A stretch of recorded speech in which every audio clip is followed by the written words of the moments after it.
नमस्कार, स्वागत है आप सभी का। न्यूज़ 10 देख रहे हैं आप और देश दुनिया की ताज़ा तरीन खबरों को लेकर हाजिर हूं मैं कृतिका। अगले 1 घंटे हम बात करेंगे देश दुनिया से जुड़ी तमाम बड़ी खबरों की, लेकिन सबसे पहले नजर डाल लेते हैं 10 बजे की हेडलाइंस पर। दूसरे चरण के लिए चुनाव प्रचार चरम पर। प्रधानमंत्री नरेंद्र मोदी की आज उत्तर प्रदेश के अलीगढ़ में चुनावी रैली।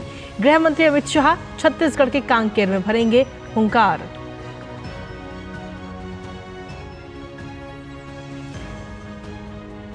लोकसभा चुनाव के लिए विपक्ष का भी धुआंधार प्रचार। कांग्रेस अध्यक्ष मल्लिकार्जुन खड़गे आज कर्नाटक में ठोकेंगे ताल।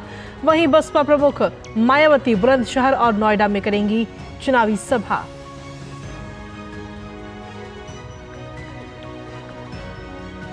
तीसरे चरण के लिए नाम वापसी का आज अंतिम दिन। इस चरण में 11 राज्यों के 95 लोकसभा सीटों पर 7 मई को होगा मतदान।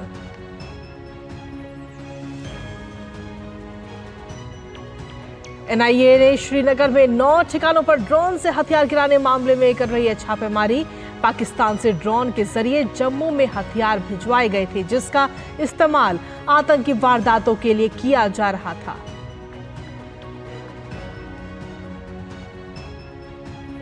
रक्षा मंत्री राजनाथ सिंह सियाचिन के दौरे पर। दुनिया के सबसे ऊंचे युद्ध क्षेत्र में तैनात सैनिकों से करेंगे मुलाकात। मौसम से जुड़ी खबरों में लू की आशंका के बीच हल्की बारिश के बाद राजधानी दिल्ली का मौसम हुआ सुहाना। वहीं देश के पूर्वी क्षेत्रों में अगले 5 दिन तक भीषण गर्मी के आसार। पूर्वी उत्तर प्रदेश और बिहार में भी लू चलने की संभावना। अंतर्राष्ट्रीय खबरों में मालदीव के संसदीय चुनाव में राष्ट्रपति मोहम्मद मुइज्जू की नेतृत्व वाली पीपल्स नेशनल कांग्रेस ने 66 सीटें जीत बहुमत किया हासिल।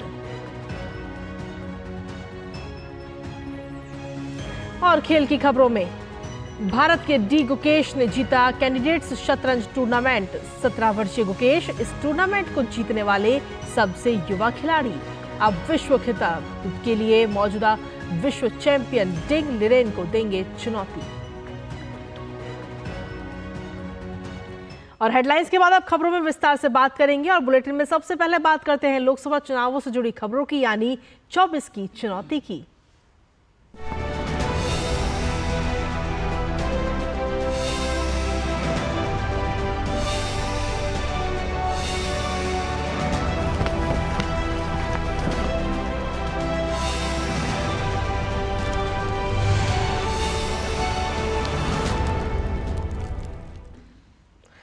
और 24 की चुनौती की चलिए बात करते हैं, जिसमें लोकसभा चुनाव के दूसरे चरण को लेकर सभी दलों का चुनाव प्रचार अभियान जोरों शोरों से जारी है। अपनी पार्टी के प्रत्याशियों के पक्ष में माहौल बनाने के लिए भाजपा के दिग्गज नेता आज भी चुनाव प्रचार में दम लगाते हुए नजर आएंगे। भाजपा के स्टार प्रचारक और प्रधानमंत्री नरेंद्र मोदी आज उत्तर प्रदेश के अलीगढ़ के नुमाइश ग्राउंड में चुनाव प्रचार करेंगे। लोकसभा चुनाव के दूसरे चरण में आपको बता दें कि अलीगढ़ में 26 अप्रैल को मतदान होना है।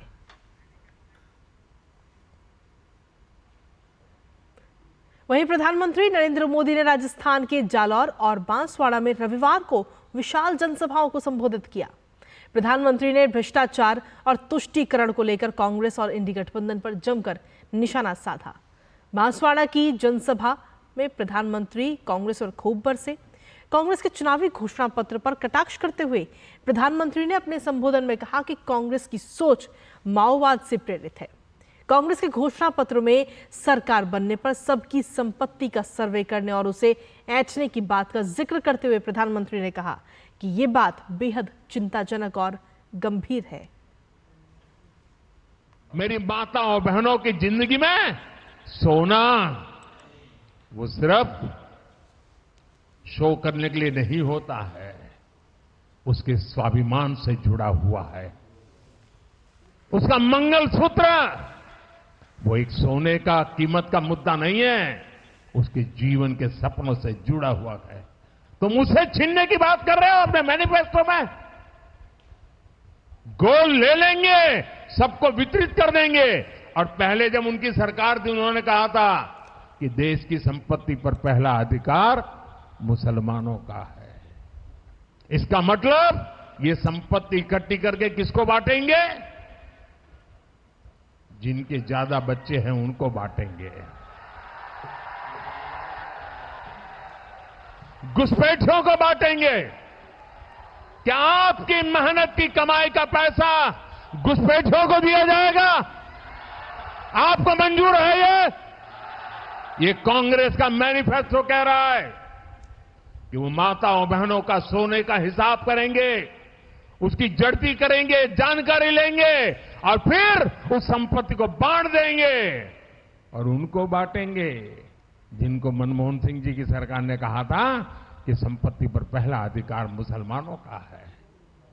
भाइयों बहनों, ये अर्बन नक्सल की सोच, मेरी माताओं बहनों, ये आपका मंगलसूत्र भी बचने नहीं देंगे, यहां तक जाएंगे, मैं कहने आया हूं।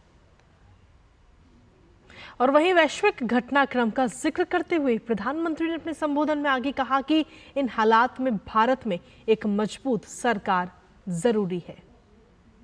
आज भारत में स्थिर सरकार का, मजबूत सरकार का होना भी बहुत जरूरी है। एक ऐसी सरकार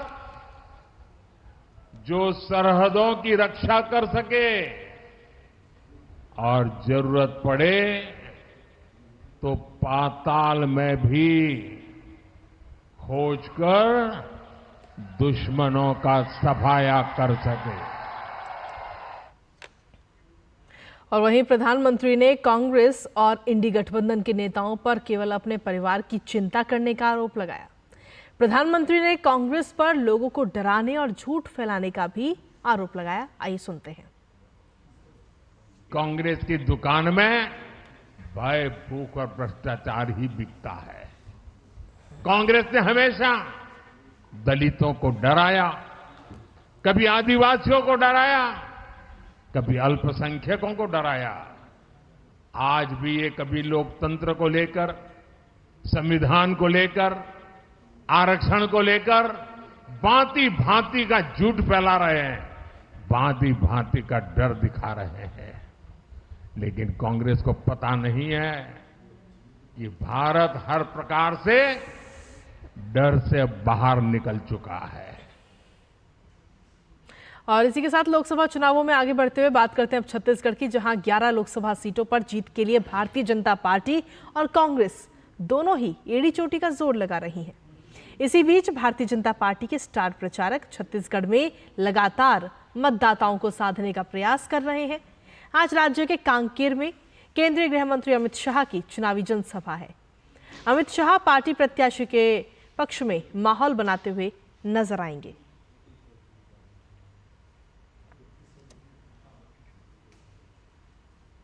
वहीं छत्तीसगढ़ में लोकसभा चुनाव के दूसरे चरण के अंतर्गत आपको बता दें 26 अप्रैल को राजनांदगांव, कांकेर और महासमुंद सीटों के लिए मतदान होना है।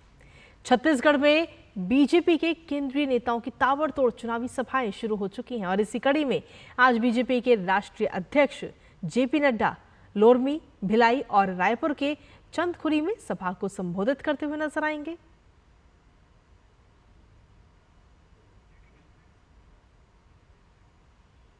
लोकसभा चुनाव के दूसरे चरण के लिए चुनाव प्रचार चरम पर है और सभी पार्टियों ने अपनी पूरी ताकत चुनाव प्रचार में लगा रखी है।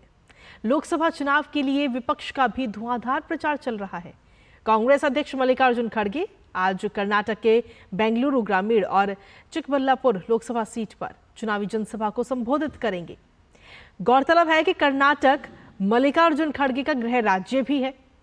इसके अलावा बहुजन समाज पार्टी की राष्ट्रीय अध्यक्ष एवं पूर्व मुख्यमंत्री मायावती करीब 12 बजे उत्तर प्रदेश के सिकंदराबाद में जनसभा को संबोधित करेंगी।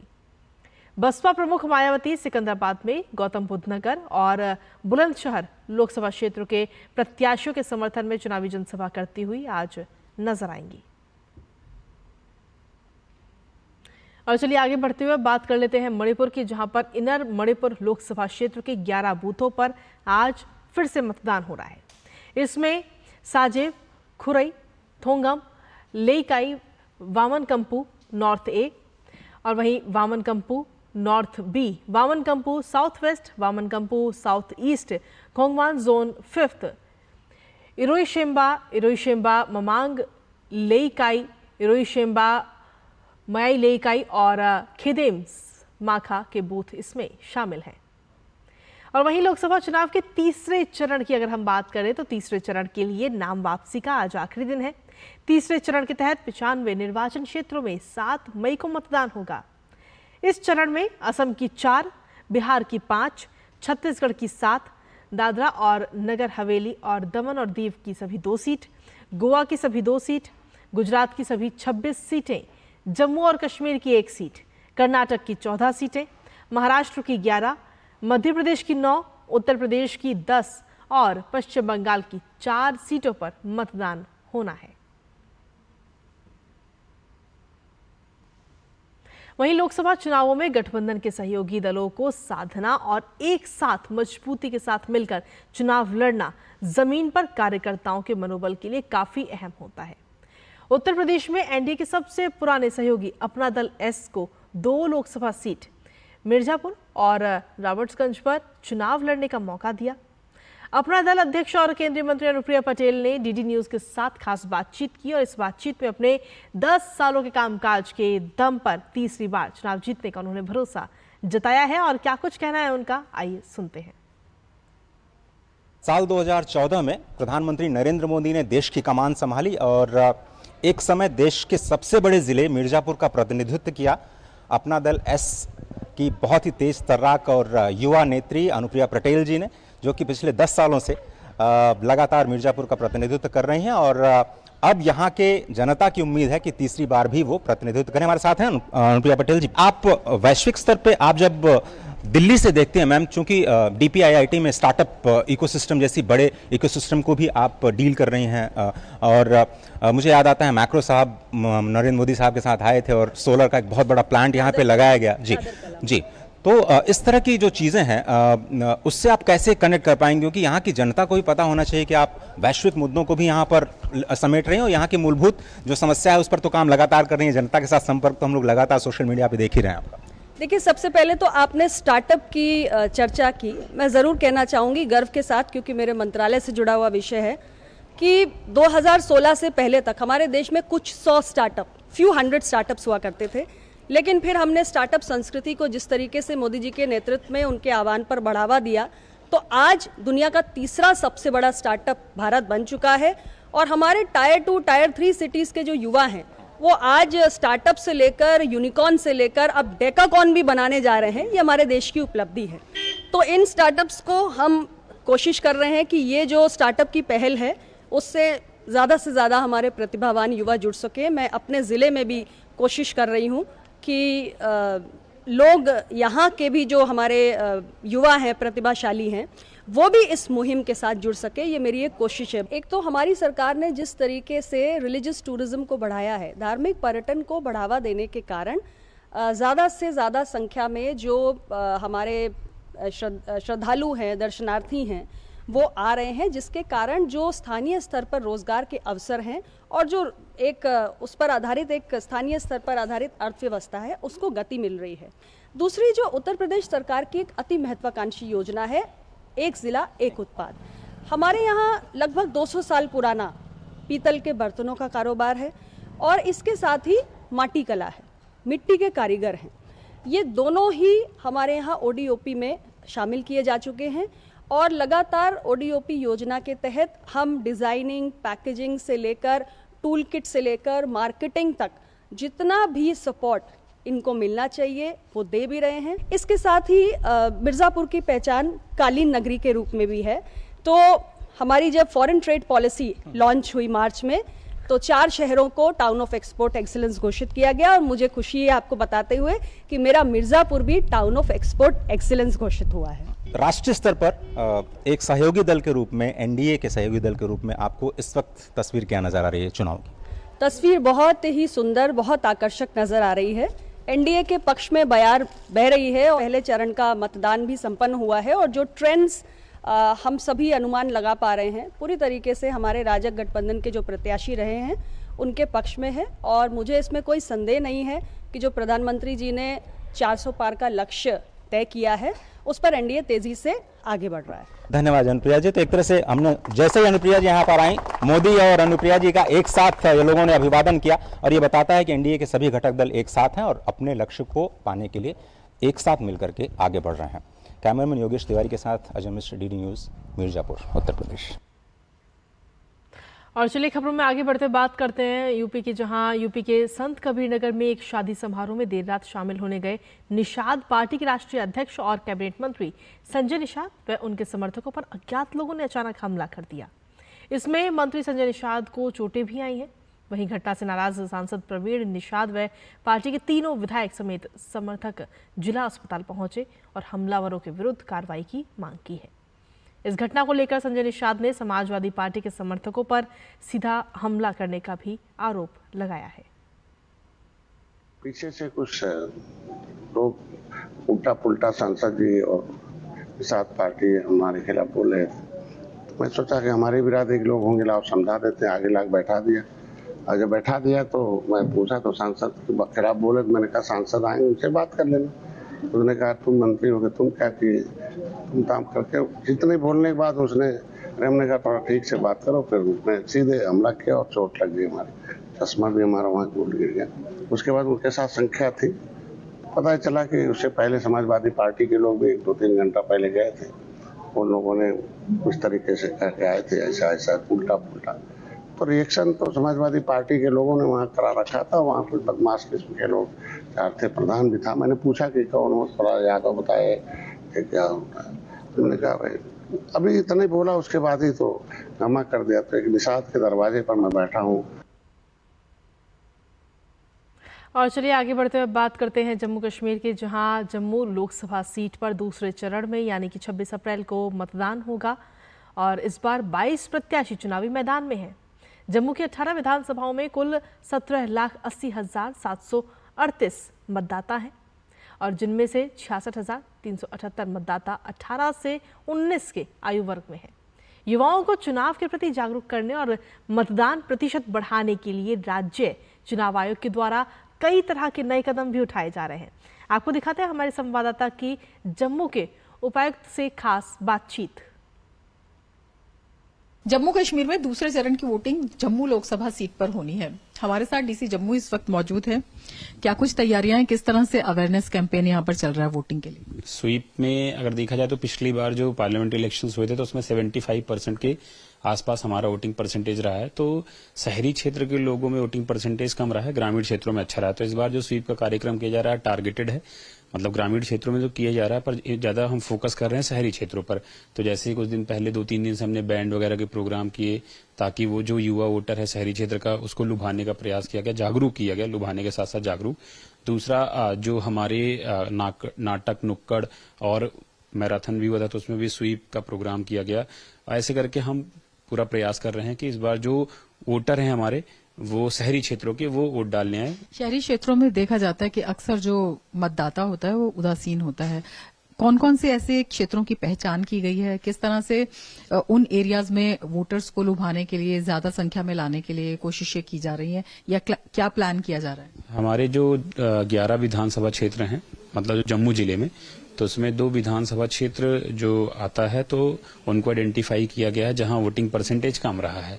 तो उसमें हमने पोलिंग स्टेशंस भी आइडेंटिफाई किए और उसके हिसाब से काम किया जा रहा है। कैसे ये बताया जा रहा है कि वोटिंग बहुत जरूरी है, ये आपका राइट भी है और आपकी ड्यूटी भी है, इसे किस तरह से आप कन्वे कर रहे हैं वोटर्स में? यही मतलब जब भी हम वोटर्स के बीच में जाते हैं, जो मतलब एलिजिबल वोटरों को यही समझाते हैं कि आप जब भी वोट डालने जाते हैं तो ये आपको अधिकार दिया गया है संविधान के द्वारा, जो शायद बहुत सारे देशों में ऐसे उपलब्ध नहीं है जैसे यहाँ दिया गया है। और जब आप इसको एक्सरसाइज करते हैं तभी आपको पता चलता है कि इसकी अहमियत क्या है। तो इस हिसाब से समझाया जा रहा है। तो एक एक वोट की बहुत अहमियत है और सभी के सभी मतदाता अपने घर से बाहर निकल कर आएं, अपने इस अधिकार के साथ साथ दायित्व को भी पूरा करें। इसके लिए तमाम प्रयास यहां पर किए जा रहे हैं। कई तरह के कार्यक्रम आयोजित किए गए हैं और कई तरह के कार्यक्रम और भी आगे आयोजित किए जाएंगे जिससे कि सभी लोग अपने इस अधिकार के प्रति जागरूक हों। कैमरामैन अनिकेत दुबे के साथ रमा त्यागी, टीडी न्यूज जम्मू। और वहीं जम्मू कश्मीर कांग्रेस के प्रदेश अध्यक्ष विकास रसूलवाणी ने कहा कि कांग्रेस जम्मू कश्मीर में अपने गठबंधन सहयोगियों के साथ अच्छा प्रदर्शन करेगी। उनका गठबंधन को आधार बनाकर वोट मांग रहा है। इसके साथ ही राज्य का दर्जा बहाली और जम्मू कश्मीर में विधानसभा चुनाव की मांग उनके मुख्य मुद्दों में शामिल है। हालांकि 370 पर कांग्रेस का क्या रुख है, इस पर उन्होंने कोई भी स्पष्ट जवाब नहीं दिया। प्रेसिडेंट हमारे साथ इस वक्त मौजूद हैं।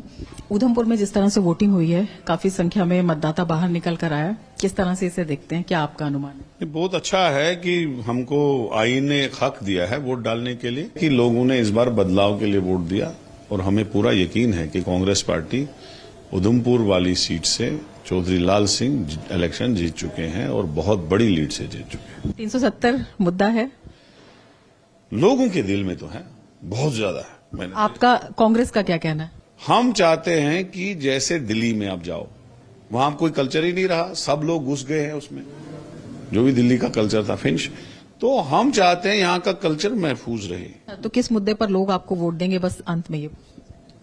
अरे कौन सा देखो, कांग्रेस जो है गरीब लोगों की पार्टी है, गरीबों के लिए अच्छा करने का सोचती है। अभी बिजली के बिल इतने आ रहे हैं तो कांग्रेस कोशिश करेगी हम आए तो हम उसमें राहत दे लोगों को, किसानों का कर्जा माफ करें। हमने गारंटी कार्ड, हमारा देखो ऐसा गारंटी कार्ड है जो सच्चा है। अच्छा, आपके गठबंधन की कितनी सीटें आ रही हैं जम्मू कश्मीर? सारी आ रही है।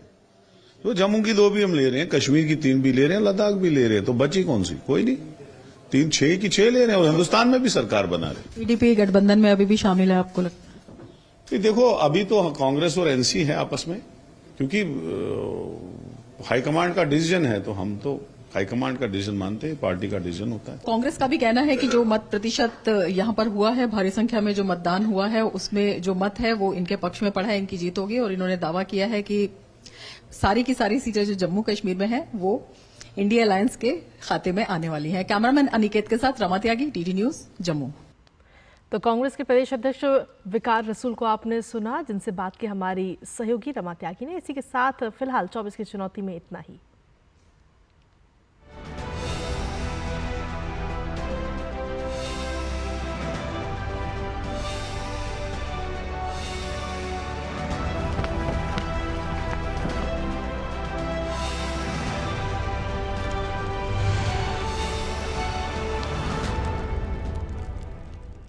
तो 24 की चुनौती के बाद में अब अन्य खबरों में विस्तार से बात करेंगे, लेकिन उससे पहले बुलेटिन वक्त एक छोटे से ब्रेक का हो गया। आप बने रहिए हमारे साथ, जल्द हाजिर होते हैं।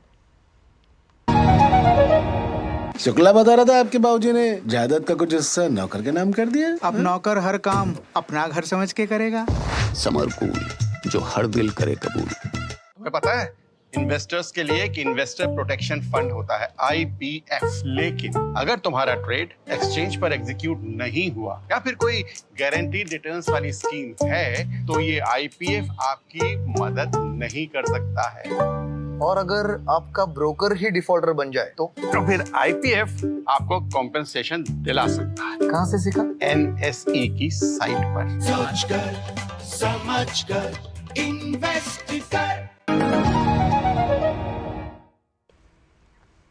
और ब्रेक के बाद एक बार फिर से स्वागत आप सभी का। खबरों में आगे बढ़ेंगे और बात करते हैं अब जम्मू कश्मीर की, जहां पर राष्ट्रीय जांच एजेंसी यानी कि NIA ने बड़ी कार्रवाई की है। NIA ने श्रीनगर में 9 ठिकानों पर NIA इस वक्त छापेमारी कर रही है और ये कार्रवाई ड्रोन से हथियार गिराने के मामले में की गई है। पाकिस्तान से ड्रोन के जरिए जम्मू में हथियार भिजवाए गए थे, जिसका इस्तेमाल आतंकी वारदातों के लिए किया जा रहा था। और अब इस पूरे मामले में NIA इस वक्त 9 जगहों पर छापेमारी कर रही है। तो ये बड़ी खबर इस वक्त आप तक पहुंचा रहे हैं। ड्रोन से हथियार गिराने के इस पूरे मामले में NIA की तरफ से ये छापेमारी की जा रही है। और इसी पर ताजा अपडेट ले लेते हैं। हमारे साथ में हमारे संवाददाता नीरज सिंह इस वक्त जुड़ गए हैं हमारे साथ में फोन लाइन पर। नीरज, फिलहाल क्या कुछ ताजा अपडेट है आपके पास में जम्मू कश्मीर में NIA के द्वारा जो ये छापेमारी इस वक्त की जा रही है? देखिए, NIA 9 जगह पर छापेमारी की कार्रवाई कर रही है और इसमें कई सारे लिंक इसमें शामिल है। एक तो ड्रोन से जिस तरीके के हथियार और ट्रक जम्मू कश्मीर के अंदर पाकिस्तान के द्वारा गिराए जा रहे हैं, इसके अलावा ग्राउंड लेवल पर जम्मू कश्मीर के अंदर अभी भी कई सारे आतंकवादी जो संगठन है वो अपने जो स्लीपर सेल है उनको एक्टिव करने की जो कोशिश है वो भी कर रहे हैं। और इस समय इसलिए भी महत्वपूर्ण हो जाता है कि आप देखें कि लोकसभा के जो चुनाव है वो भी चल रहे हैं, कोई बड़ी आतंकी जो वारदात है वो आतंकवादी ना कर पाए। एनआईए ने कुछ लोगों को हिरासत में भी लिया है, उनसे जो पूछताछ है वो एनआईए कर रही है, क्योंकि ये आशंका है कि ये एक बड़ा गठजोड़ है जिसमें कई सारे जो ट्रांसपोर्टर हैं जो जम्मू कश्मीर में काम करते हैं, इनमें उनका भी नाम सामने आ रहा है। इसके अलावा कई सारे आतंकवादी संगठनों से जुड़े लोग हैं, उनका भी नाम सामने आ रहा है। यही कारण है कि एनआईए 9 जगह पर छापेमारी की कार्रवाई लगातार कर रही है और इसमें कुछ लोगों को एनआईए ने अभी हिरासत में भी लिया है। भावना जी, नीरज, क्या अभी तक इस पूरे मामले में कोई नाम निकलकर सामने आया है जिन 9 लोगों के घर पे ये छापेमारी चल रही है, जिन 9 स्थानों पर ये छापेमारी हो रही है?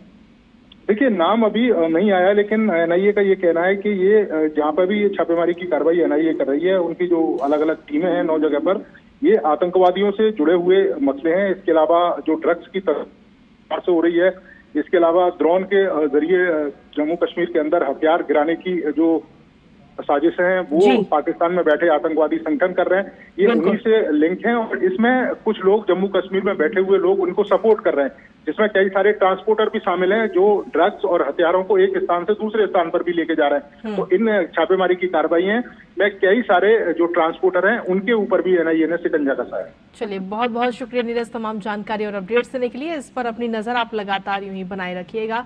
तो जिस तरीके से एनआईए की तरफ से ये छापेमारी इस वक्त श्रीनगर में 9 स्थानों पर चल रही है और हालांकि ये भी जानकारी मिली है कि कुछ लोगों को हिरासत में भी लिया गया है। ताजा अपडेट जो भी होगी जल्द से जल्द आप तक पहुंचाएंगे, लेकिन इसी के साथ खबरों में आगे भी बढ़ लेते हैं, जहां कर्नाटक के हुबली के कॉलेज परिसर में हुई नेहा की हत्या पर हुबली धारवाड़ नगर निगम के कांग्रेस पार्षद और नेहा के पिता निरंजन हिरेमठ ने कहा कि कर्नाटक पुलिस नेहा की हत्या के मामले में गंभीर नहीं है और इसलिए मैं सीबीआई जांच चाहता हूं।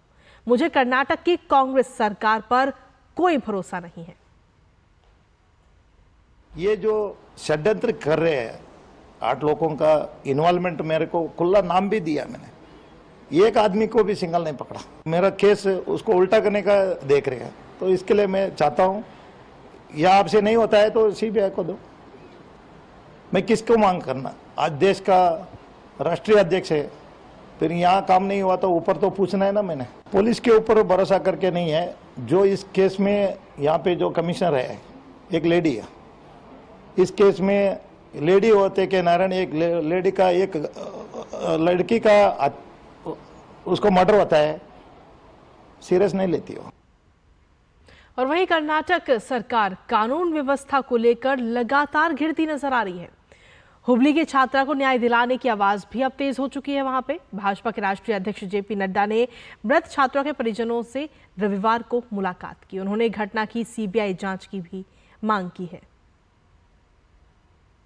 एक के बाद ये कई जघन्य वारदातों के बाद कर्नाटक की कांग्रेस सरकार कानून व्यवस्था के मुद्दे पर बुरी तरह घिरती जा रही है। अभी एक छात्रा की हत्या का मामला ठंडा भी नहीं हुआ था तो राज्य के गडग जिले में नगरपालिका उपाध्यक्ष के घर में घुसकर 4 लोगों की हत्या से सनसनी फैल गई है। मामले में कर्नाटक पुलिस के हाथ अभी खाली हैं। गडग जिले की गडग बेटागेरी नगरपालिका में शुक्रवार रात को दसरा ओनी इलाके में प्रकाश बादल के घर में हमला हुआ। प्रकाश बकाले भाजपा के नेता हैं और उनकी पत्नी गडग बेटागेरी नगरपालिका की उपाध्यक्ष भी हैं। बताया जा रहा है कि चाकू से गला रेत कर इन 4 लोगों की हत्या कर दी गई। राज्य की बिगड़ती कानून व्यवस्था को लेकर भाजपा कांग्रेस सरकार पर हमलावर है। Practically there is no safety and security for any individual in Karnataka. Especially the Congress government, they want to make use of all these type of activities for the purpose of this election. उधर भाजपा के राष्ट्रीय अध्यक्ष JP Nadda ने हुबली की पीड़िता के परिवार से मुलाकात की। पिछले दिनों कांग्रेस के एक पार्षद की बेटी को फैयाज नामक एक युवक ने चाकू मारकर हत्या कर दी थी। भाजपा और परिवार के लोग इसे लव जिहाद का मामला बता रहे हैं। हालांकि मुख्यमंत्री सिद्धारमैया इन आरोपों को खारिज करते हैं। पुलिस ने एफआईआर दर्ज कर आरोपी को गिरफ्तार कर लिया है। भाजपा का आरोप है कि वोट की राजनीति के चलते कांग्रेस ऐसी घटनाओं की अनदेखी कर रही है। होम मिनिस्टर का बयान और चीफ मिनिस्टर का बयान इन्वेस्टिगेशन को इन्फ्लुएंस करता है। इसका इन्वेस्टिगेशन यदि स्टेट पुलिस असमर्थ है तो मैं सरकार को कहूंगा, प्रदेश को, कि वो सीबीआई को हैंडल करे। भारतीय जनता पार्टी इसमें पूरा सहयोग करेगी। दरअसल 18 अप्रैल को हुबली स्थित बीवीबी कॉलेज कैंपस में कांग्रेस पार्षद निरंजन हिरामत की बेटी नेहा की फैयाज ने चाकू मारकर हत्या कर दी थी। आरोपी ने नेहा के गले, पेट सहित शरीर पर चाकू से 7 वार किए। बताया जा रहा है कि नेहा ने आरोपी फैयाज का प्रपोजल ठुकरा दिया था, जिसके कारण उसने घटना को अंजाम दिया। भाजपा ने कानून व्यवस्था के मुद्दे पर सोमवार को राज्यव्यापी बंद का आह्वान किया है। Bureau report, DD news. और चलिए खबरों में आगे बढ़ते हैं, जहां मुस्लिम बुद्धिजीवियों ने प्रधानमंत्री नरेंद्र मोदी के कार्यकाल की जमकर तारीफ की है। दरअसल मुस्लिम बुद्धिजीवियों का मानना है कि प्रधानमंत्री नरेंद्र मोदी के 10 साल के कार्यकाल में देश में बिना किसी मजहबी भेदभाव के चौतरफा विकास हुआ है, साथ ही देश सुरक्षित हाथ में है। प्रधानमंत्री ने पूरी दुनिया में भारत का मान बढ़ाया है।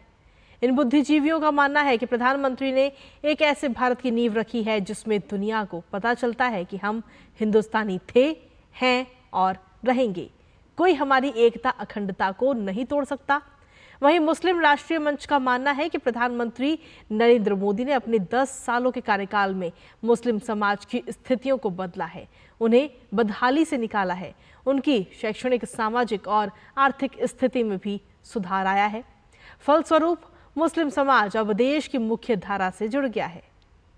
मुस्लिम राष्ट्रीय मंच का मानना है कि देश के मुसलमानों के सामने कांग्रेस, समाजवादी पार्टी, बहुजन समाजवादी पार्टी, राष्ट्रीय जनता दल, तृणमूल कांग्रेस जैसे दल अब पूरी तरह से बेनकाब हो गए हैं।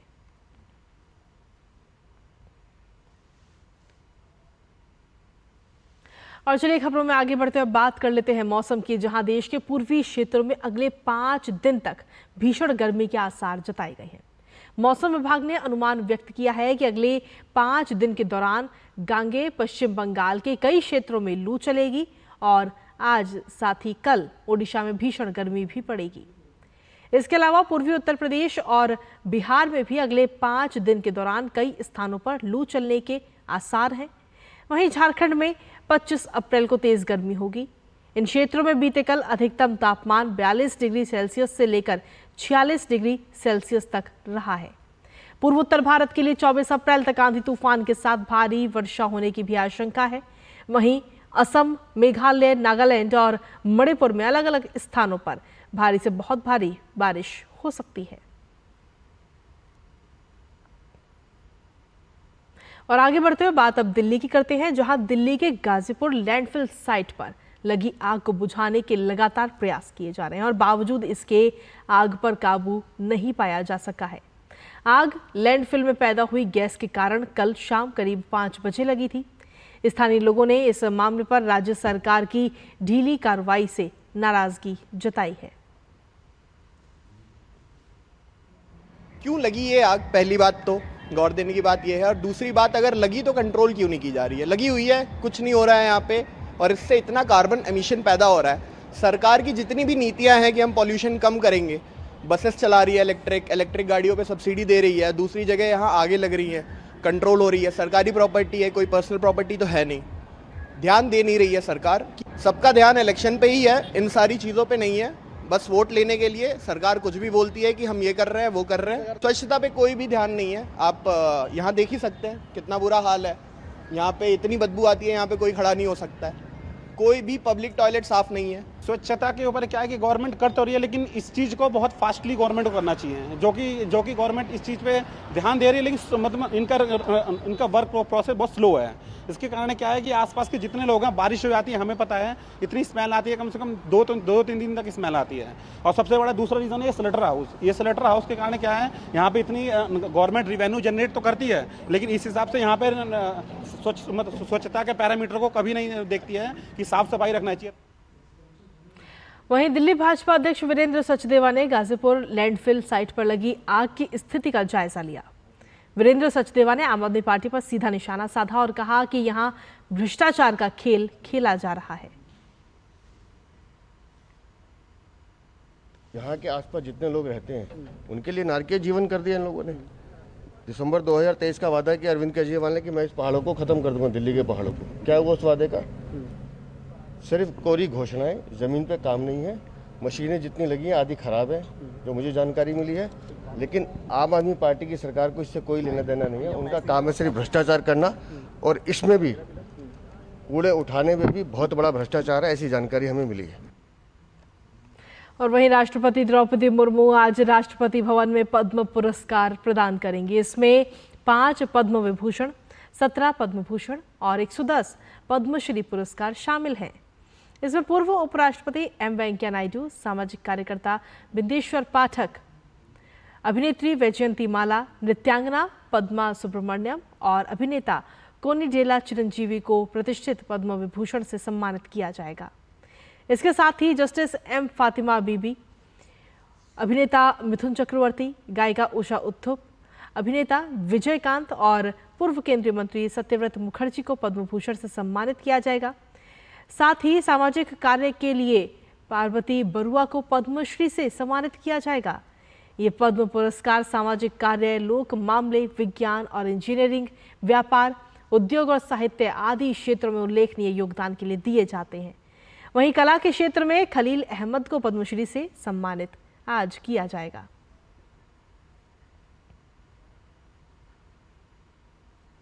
रक्षा मंत्री राजनाथ सिंह आज सियाचिन के दौरे पर हैं, जहां राजनाथ सिंह आज सुबह थोइस हवाई अड्डे पर पहुंचे। अपने दौरे के दौरान रक्षा मंत्री जवानों से मिलकर उनका हौसला बढ़ाएंगे। पिछले सप्ताह भारतीय सेना ने रणनीतिक रूप से महत्वपूर्ण सियाचिन ग्लेशियर पर अपनी मौजूदगी के 40 साल पूरे किए। काराकोरम रेंज में करीब 20,000 फीट की ऊंचाई पर स्थित सियाचिन ग्लेशियर को दुनिया का सबसे ऊंचा सैन्य क्षेत्र माना जाता है। वहीं रक्षा प्रमुख जनरल अनिल चौहान फ्रांस की आधिकारिक यात्रा पर हैं। इस यात्रा का उद्देश्य दोनों देशों के बीच रक्षा संबंधों को और मजबूत बनाना है।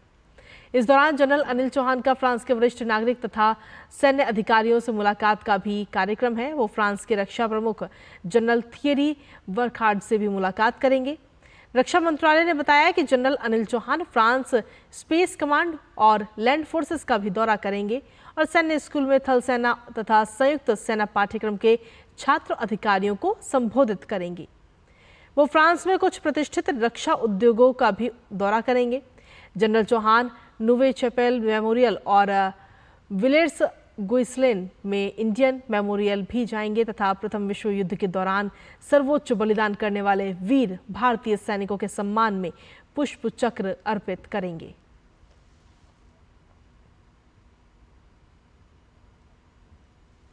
और आगे बढ़ते हुए अब अगली खबर का रुख करते हैं। भगवान शिव की नगरी काशी अपनी समृद्ध सांस्कृतिक विरासत और आध्यात्मिक महत्व के लिए प्रसिद्ध है। काशी में विदेशी पर्यटक भी काफी संख्या में आते हैं और इन्हीं में से जर्मनी के जेरी भी कई खंडों में काशी में निवास कर चुके हैं, जो काशी में आए बदलाव की जमकर सराहना करते हैं। क्या कुछ कहना है उनका, आपको सुनाते हैं। मेरी मुलाकात जेरी से हो गई, जो जर्मनी से आए हैं और ये 1973 से काशी में हैं, काशी के बारे में जानते हैं। Jerry, welcome in my channel. Namaste. And you are in Kashi. So what is the difference before few years in Kashi Vishwanath Dham? Been here the first time in springtime of 73, and I came back many times. So last time it was about 15 years ago. On the one side, beautiful perfection, beautiful new architecture. On the other hand, lack of atmosphere. Because I like the little tiny roads in the town with the cows sitting and lots of dirt. Here everything is exactly beautifully proper and sober. It's really lovely. Here so many development works have been done. Our Prime Minister and here the Member of Parliament of Kashi. So, have you say some words about that development work in Kashi Vishwanath Dham and Ghats? It attracts lots of not only tourists from outside, but lots of Indian tourists who are Hindus and who really enjoy being here, and to have a kind of a mass declaration. You know, I've seen today lots of groups coming from Mumbai even with the red hats, and it was really funny to see it. It's enjoyable. केवल देश के लोगों के लिए ही नहीं या देश के लोग जो विदेशों में रह रहे हैं उनके लिए ही नहीं, बल्कि विदेश के जो लोग हैं दूसरे धर्मों को मानने वाले, वह भी मानते हैं कि काशी विश्वनाथ धाम में कार्य हुआ है, जो कि दिख रहा है। देश से भी लोग आके देख रहे हैं और विदेशों से। Doctor Harikesh Bahadur Singh Gautam, DD news, Kashi Vishwanath Dham, Varanasi. और चलिए बुलेटिन में आगे बढ़ते हुए अब बात कर लेते हैं अंतर्राष्ट्रीय खबरों की, जहां मालदीव में रविवार को हुए संसदीय चुनाव में राष्ट्रपति मोहम्मद मुइज़ू की नेतृत्व वाली पीपल्स नेशनल कांग्रेस ने 66 सीटें जीती हैं। मालदीव के चुनाव आयोग के अनुसार राष्ट्रपति मोहम्मद मुइज़ू की पीपल्स नेशनल कांग्रेस ने 93 संसदीय सदस्यीय मजलिस या संसद में घोषित पहली 86 सीटों में से 66 सीटें जीती हैं। इस चुनाव को देश के राष्ट्रपति मोहम्मद मुइज़ू के लिए काफी महत्वपूर्ण माना जा रहा है। आपको बता दें कि मालदीव के संसदीय चुनाव के लिए 6 पार्टियों में से 368 उम्मीदवार चुनावी मैदान में हैं। इन 6 दलों में राष्ट्रपति मोहम्मद मुइज़ू की पीपल्स नेशनल कांग्रेस, मुख्य विपक्षी मालदीवियन डेमोक्रेटिक पार्टी और 130 निर्दलीय भी शामिल हैं।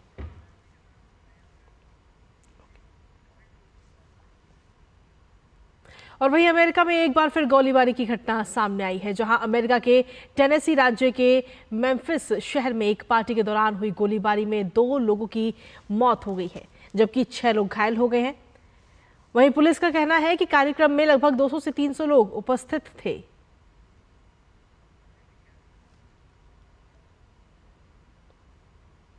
और आगे बढ़ते हुए बात अब कोलंबिया की, जहां पर हजारों प्रदर्शनकारियों ने राष्ट्रपति गुस्तावो पेट्रो के आर्थिक और सामाजिक सुधारों का विरोध करते हुए मार्च निकाला। प्रदर्शनकारियों ने कहा कि देश की अर्थव्यवस्था को बड़ा नुकसान पहुंचा है। प्रदर्शनकारियों ने उम्मीद जताई है कि जुलाई में नया विधायी सत्र शुरू होने पर इसमें सुधार हो सकता है।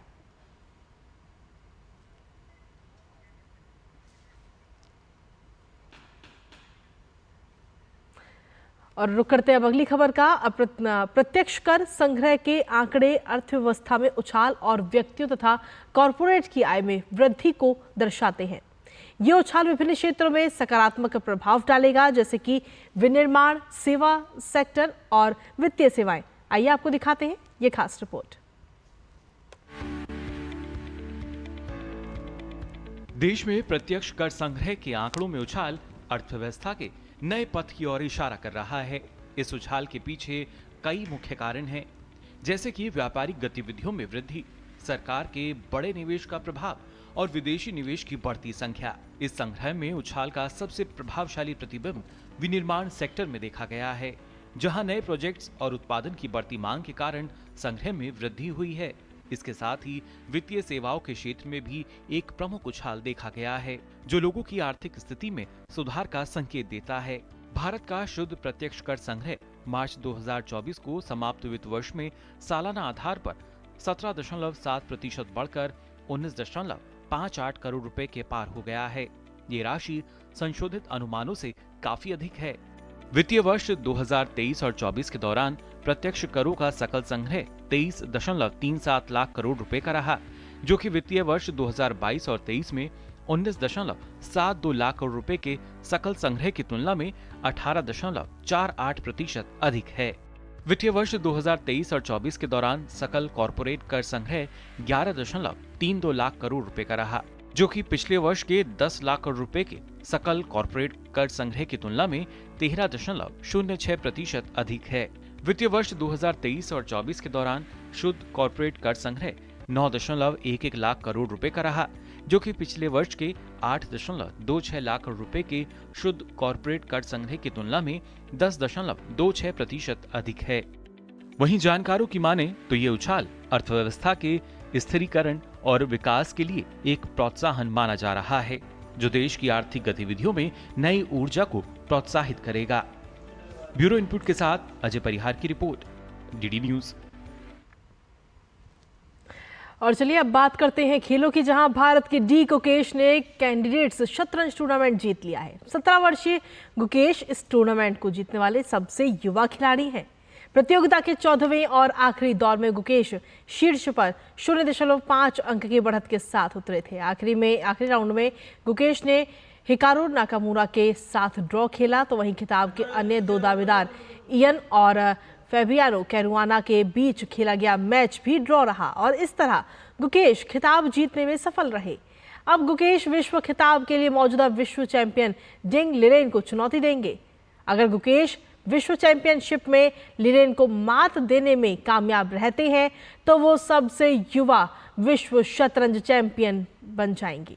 इससे पहले गैरी कास्परोव और मैग्नस कार्लसन 22 साल की उम्र में विश्व चैंपियन बने थे।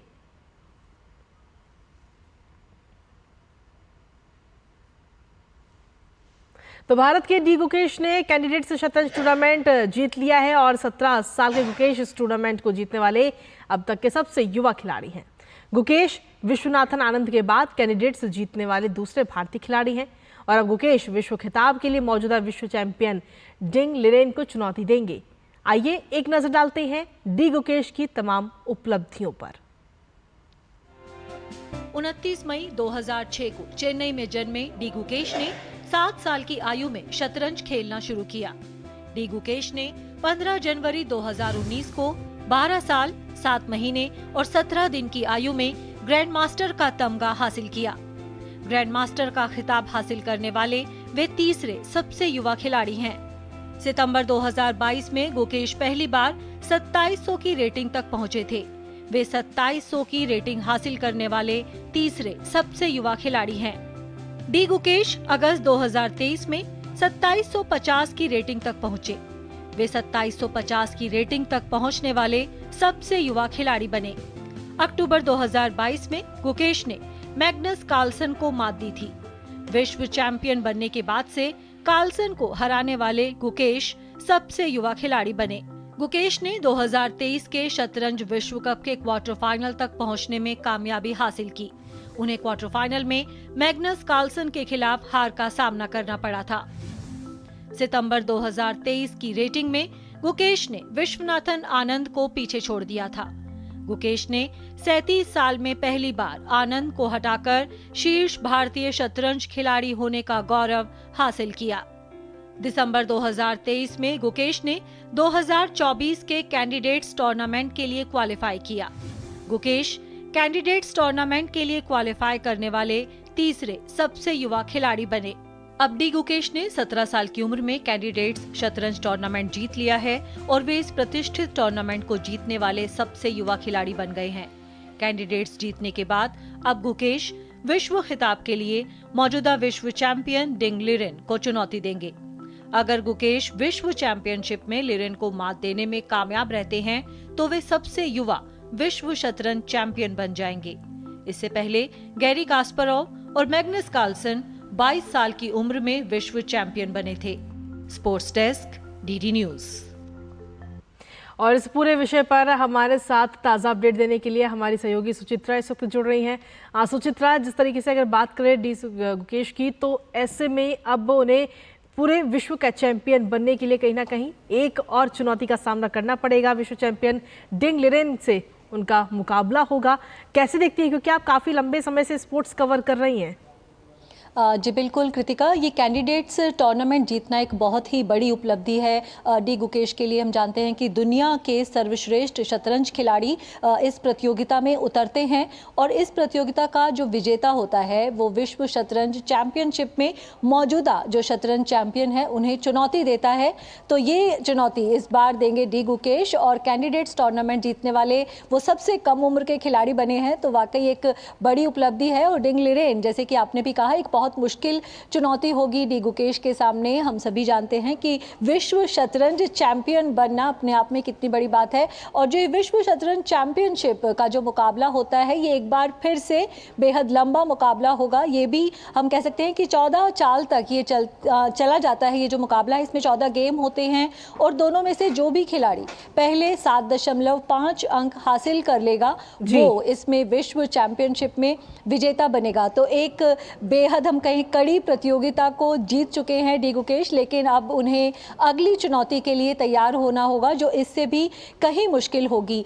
डी गुकेश के बारे में ज़्यादा लगातार बात की जा रही है कि किस तरह से जो उनका चेहरा है वो भाव विहीन रहता है, आइस मैन की उन्हें संज्ञा दी जा रही है कि हारने के बाद किसी तरह का हम कहें कि निराशा उनके चेहरे पर नज़र नहीं आती, जीतने के बाद किसी तरह की खुशी उनके चेहरे पर नज़र नहीं आती। और शतरंज के खेल में ये काफ़ी मायने रखता है कि आपके जो एक्सप्रेशन है आप अपने चेहरे पर ना आने दें। और डिंग लिरेन को भी इसी चीज़ के लिए जाना जाता है, वो भी उतने ही एक्सप्रेशनलेस है। तो हम कह सकते हैं कि विश्व शतरंज चैंपियनशिप में अब काफ़ी रोचक मुकाबला होगा दो ऐसे खिलाड़ियों के बीच में जो चेहरे पर भाव नहीं आने देते हैं, क्योंकि जो शतरंज है पूरा दिमागी खेल है। तो अब दो मजबूत दिमागों के बीच हमें विश्व शतरंज चैंपियनशिप में मुकाबला देखने को मिलेगा। बिल्कुल, ये मुकाबला बेहद दिलचस्प तो सुचित्रा रहेगा ही, लेकिन साथ ही खास बात यह है कि डी गुकेश की जो उम्र है वो मात्र 17 वर्ष है। बहुत ज्यादा इस उम्र को हम नहीं कह सकते, सबसे युवा खिलाड़ी अभी तक के। जी बिल्कुल, अगर हम डी गुकेश की उपलब्धियों की फहरिस्त को देखें तो बेहद कम उम्र से ही उन्होंने ये दिखा दिया था कि उनके अंदर एक महान शतरंज खिलाड़ी बनने की सभी खूबियां बाकी हैं। हम कहें कि जो जीएम नॉर्म होता है, जो ग्रैंड मास्टर नॉर्म होता है, वो हासिल करना अपने आप में बेहद मुश्किल होता है, लेकिन सिर्फ 12 साल की उम्र में उन्होंने ये जो नॉर्म है वो हासिल कर लिया था। उस वक्त वो सबसे युवा खिलाड़ी थे, हालांकि बाद में उनका जो रिकॉर्ड है वो टूट गया। अब वो तीसरे सबसे युवा खिलाड़ी हैं जीएम बनने वाले, लेकिन अपने आप में एक बड़ी उपलब्धि। और वहीं हम कहें कि फिर 2700 की रेटिंग उन्होंने हासिल की, 2750 की अगर हम ईएलओ रेटिंग्स की बात करें तो शतरंज में बेहद ही मुश्किल रहता है, क्योंकि आपको बड़े खिलाड़ियों के साथ मुश्किल मुकाबले लगातार खेलने पड़ते हैं वहां तक पहुंचने के लिए। और इतनी कम उम्र में हम कहें कि जो परिपक्वता दिखाई है डी गुकेश ने, वाकई उनके काम आई है इस खेल में। और विश्वनाथन आनंद जो इतने लंबे समय से भारत में शतरंज के नंबर 1 खिलाड़ी बने हुए थे, उन्हें 37 साल के बाद किसी ने जो नंबर 1 इंडियन चेस प्लेयर की पोजीशन से हटाया था तो वो डी गुकेश ने ही हटाया था। और विश्वनाथन आनंद ने खुद भी उनकी तारीफ की थी। विश्वनाथन आनंद की जो चेस एकेडमी है, वाका एकेडमी, उसी से ही जुड़े हुए हैं डी गुकेश। विश्वनाथन आनंद ने हमेशा उनकी प्रशंसा की है। आज भी डी गुकेश की इस जीत के बाद विश्वनाथन आनंद ने उन्हें यही कहा है कि वो इस पल का आनंद उठाएं, इस पल का आनंद उठाएं और आगे फिर विश्व शतरंज चैंपियनशिप की तैयारी करें। हम जानते हैं कि कितना मायने रखता है डी गुकेश का फॉर्म में बने रहना हमारे लिए। विश्वनाथन आनंद के बाद दूसरे भारतीय हैं जिन्होंने ये कैंडिडेट्स टूर्नामेंट जीता है, और अब यही उम्मीद करेंगे कि एक भारतीय अब जल्दी ही, ये जो युवा भारतीय है, ये जल्दी ही अब विश्व शतरंज चैंपियन भी बने। बिल्कुल, और बनेगा भी, क्योंकि जितनी मेहनत उन्होंने की है वो मेहनत उनकी जरूर रंग लाएगी। फिलहाल बहुत बहुत शुक्रिया सुचित्रा, तमाम जानकारी और अपडेट्स हमारे दर्शकों से साझा करने के लिए। तो ये थी स्पोर्ट्स से जुड़ी खबर। वहीं अब आगे बढ़ते हुए बात करते हैं वर्ल्ड अर्थ डे की। दरअसल ये धरती मनुष्यों की ही आश्रय स्थली नहीं है, बल्कि ये तो अपनी विशेष परिस्थिति के साथ समस्त प्राणी जगत को जीवन प्रदान करने में विशेष भूमिका निभाती है। आज विश्व पृथ्वी दिवस के अवसर पर आइए आपको दिखाते हैं हमारे सहयोगी नारायण दत्त मिश्र की ये खास रिपोर्ट, जहां पर वर्तमान और पारंपरिक ज्ञान के सही संतुलन के साथ पृथ्वी की रक्षा का संदेश निहित है। यस्याहं समुद्र उत सिन्धुरापो यस्यावन्नं कृष्णजस्तं बभूवुः यस्याः पितं जिन्वति प्राणतेजत्सानो भूमिः पूर्वपेदेः दधातु। अथर्ववेद के भूमि सूक्त के इस मंत्र में पृथ्वी को सभी प्राणियों का कारण और आश्रय बताया गया है। भारतीय ज्ञान परंपरा के ध्वजवाहक ग्रंथों में भी पृथ्वी को न केवल एक ग्रह बल्कि प्रकृति के चराचर जगत की जननी भी बताया गया है। हालांकि औद्योगिकरण पर आधारित वर्तमान युग में मनुष्य अपने स्वार्थ की पूर्ति के लिए निरंतर पृथ्वी का दोहन कर रहा है, जिससे वायु प्रदूषण, जल प्रदूषण, ध्वनि प्रदूषण और यहाँ तक कि हर दिन जलवायु परिवर्तन भी होता चला जा रहा है।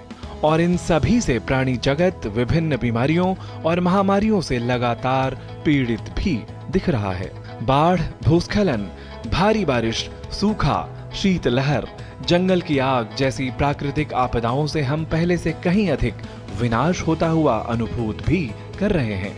इन सभी को ध्यान में रखते हुए पृथ्वी के बारे में लोगों में जागरूकता बढ़ाने और पर्यावरण संरक्षण में योगदान देने के लिए हर साल 22 अप्रैल को विश्व पृथ्वी दिवस मनाया जाता है। और इसी बीच बड़ी खबर, जहां पश्चिम बंगाल के शिक्षक भर्ती घोटाले में डिवीजन कोर्ट के जज देवांशु बसक ने 281 पेज का अपना फैसला दिया है। कोर्ट ने सभी नियुक्तियों को अवैध करार दिया है। आपको बता दें कि इस फैसले में सभी के सभी 23,753 नियुक्तियों को गैर कानूनी बताया गया है। इसी पर ताजा अपडेट लेते हैं। हमारे साथ में कोलकाता से हमारे सहयोगी प्रसन्नजीत बख्शी इस वक्त जुड़ रहे हैं। प्रसन्नजीत, फिलहाल क्या कुछ ताजा अपडेट है आपके पास में इस पूरे मामले को लेकर?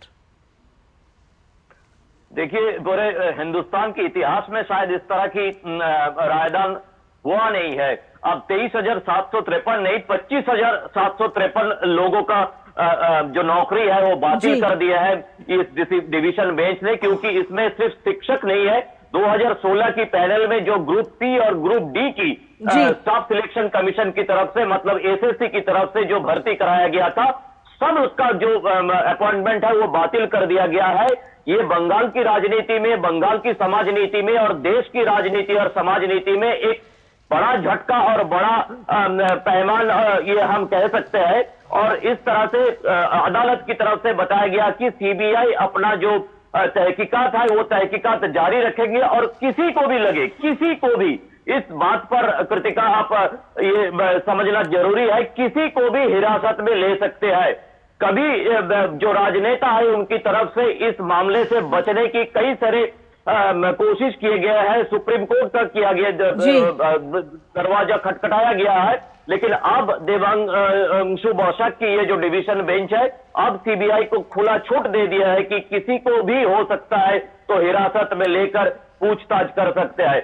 मतलब इस तरह से 25,000 से भी ऊपर लोगों की, उसमें करीब 22,000 शिक्षक है और बाकी ग्रुप सी और ग्रुप डी है जो गलत तरीका से जो नौकरी खरीदा गया था, ये बताया गया है। जो तृणमूल कांग्रेस के लोगों ने पैसा देकर वेब सीट में गलती धांधली कर नौकरी दिए थे, वो सारे नौकरी बातिल हो चुके हैं और सारे ओएमआर सीट अपलोड करने के लिए एसएससी को बताया गया है।